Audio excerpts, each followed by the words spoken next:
Today on UV Design Tips and Tricks, we show you 5 great tips for cPanel hosting.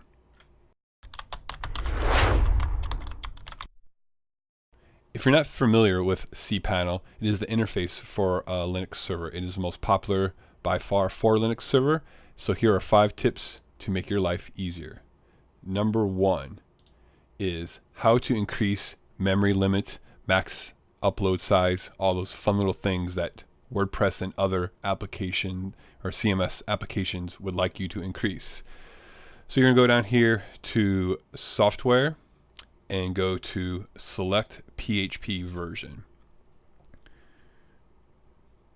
By default anymore, cPanel should automatically install to the latest version of PHP. We have 4 choices here. If it's native 5.4, switch it to one of the other ones and click set as current, so you can see all these PHP modules.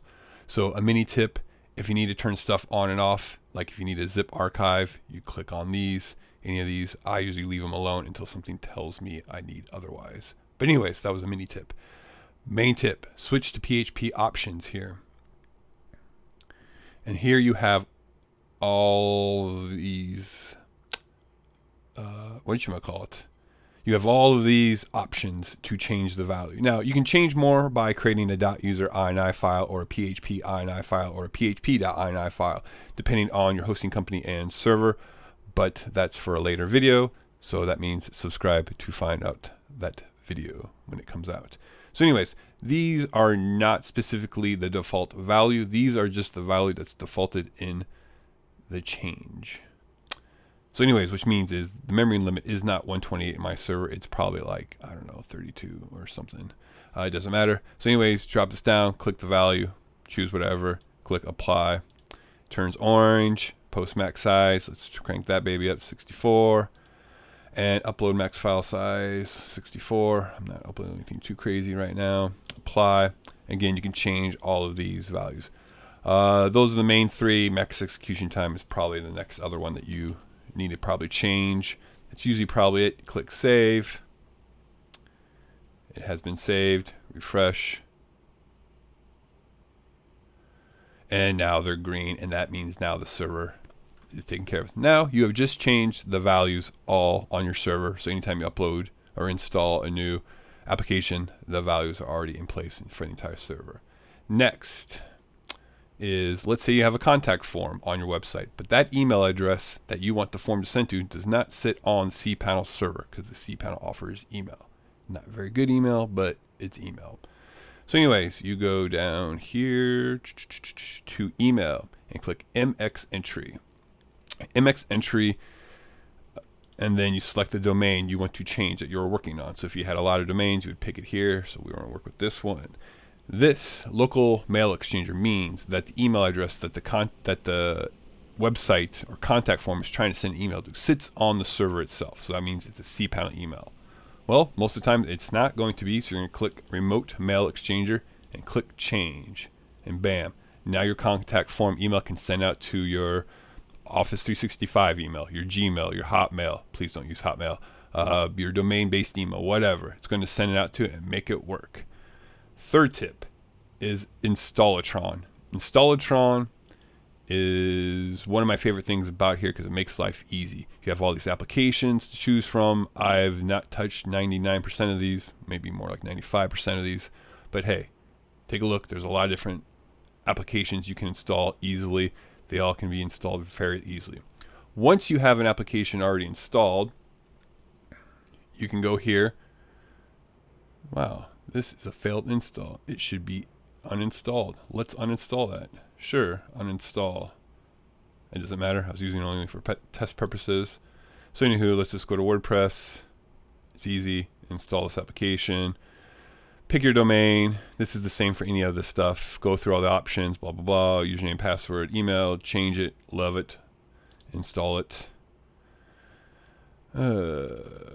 Cancel because it's still installing, blah, blah, blah, install, okay. It's processing, hit refresh. Now last pass. Let's go back down here and try it one more time. Tutorials are always great. Sure, no, not now. processing, processed. Not now, LastPass. Check it out. It's a great way to save all your passwords and generate custom passwords so you're not using password 1. So anyways, Installatron, it's great. Quick other thing about this, once this gets done, hurry.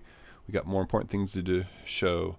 Try and make this tutorial fast as lightning, but it's not going to happen because I'm speaking to you today.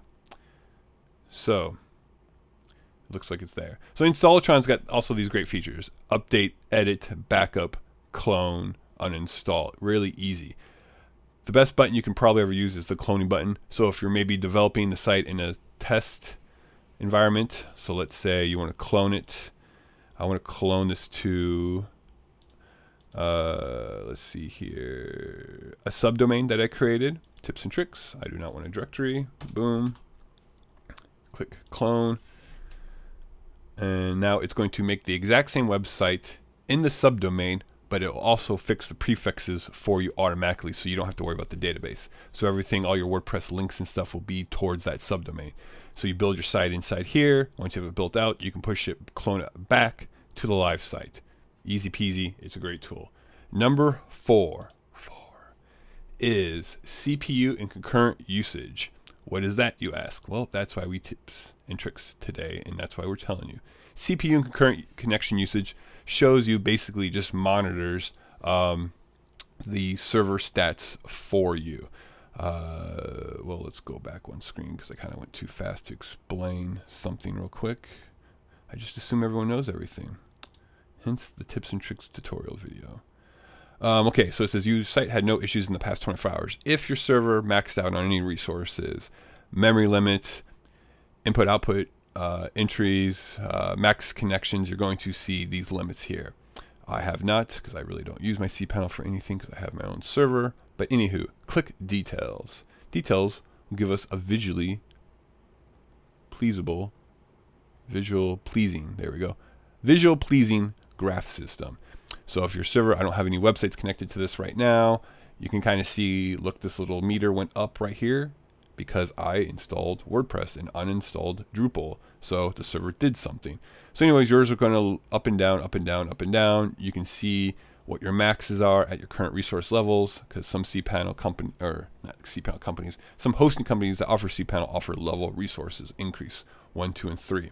So anyways, you can kind of check the usages 24 hours today, yesterday, last 7 days, last 30 days, see what your websites are doing and seeing maybe what some of your applications are maxing out your server, and you can review that. Tip number 5 is going to be also in the metrics section, and it's AW stats. AW stats is a way to see traffic to your website.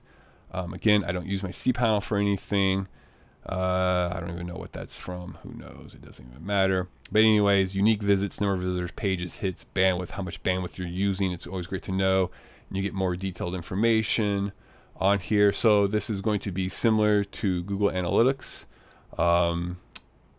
You know, they're both similar in their own ways. If I remember correctly, AW Stats is going to show you every time something hits here. Google Analytics, I believe, if it believes it's a repeat visit, it will not show number of sessions. So they each have their own unique data. So you have to just realize that it's going to be a little bit different. And I might have those flip-flopped. So anyways, AW Stats, again, just a great way to see some stuff. You have all this stuff over here that you can kind of click on and everything, monthly history, hours, there's the IP addresses, full list, that's not what I want, robot spider visitors. I mean, a great bunch of great information on here. Check it out, spend some time on it. So that opened up a new web tab, so you just click back on this web tab. And that was tip number 5. And because you guys are such great viewers of mine, and I know that you're going to subscribe today, I'm going to give you 2 bonus tips. Bonus tip number 1 is FTP accounts. FTP accounts, obviously, you know, you want to make an FTP account for your developer, for your buddy, whatnot. Let's just say George. No, let's call him John. John is your developer. This is going to be his username, John at your domain name. And you type in your password. And I don't know what I typed in, so I can't do that. So we're just going to password generator. Who cares? Because I am not going to keep this. You can try. Use password. Okay, number one thing is down here. By default, FTP accounts will put in public_HTML / whatever the username is. Highly unlikely that is the folder that your website is that you want for this person to have access to. It's either A, going to be public_HTML, so they have full access to everything on your server. So if you have 10 websites, they're going to have access to all 10 websites. But let's say he's a developer and you only want to have access to one folder. You're going to call it whatever folder is called .com. So if it's bestbuy.com, target.com, seemybooks.net, whatever, that will give them access to specifically that folder. You create FTP accounts, and now you have this FTP account, and you can see that it kind of ends there. It has, oh, you click the 3 little dots, and now it shows you the folder path, and then you can delete. Do not ever click this, or you will delete your website that's associated with this. Super common call I would get. What happened to my website? Did you delete an FTP account? Yes. Did you click the box that said delete the user's home directory? They would say yes. Guess what happens? Boom, bam, website gone. Restore. Bonus tip number 2. It's kind of a cheap bonus tip number 2, but hey, this thing right here is your friend. Type in whatever you want. Oh, look, subdomains. Oh, perfect. AW stats. Oh, look, AW stats. These will always be here. Woo, woo. CPU. There you go. CPU concurrent. Faster way. Because for some reason, these things will not always be in the same order for everyone. I don't know why. Who cares? It's not. Use this. Goodbye. No, I'm just kidding. So yes, those are my 5 tips plus 2 bonus tips on Cpanel hosting. If you like the video, make sure you go ahead and hit like. Share it with your friends and family. They will be interested in this. No, they won't. Make sure you subscribe. We do 2 videos a week now. We have Mondays are specifically with WordPress. I am showing people how to make a WordPress site and the ins and outs from start to finish and breaking it down. On Wednesdays, we do server things like this, hosting things like this. Talk about Cpanel hosting. We're going to talk about VPS servers and whatnot. If you have a suggestion or want to see something specific, leave a comment below, and I would love you for life. So I'll take care of it today, guys. See you later. Talk to you later. Bye.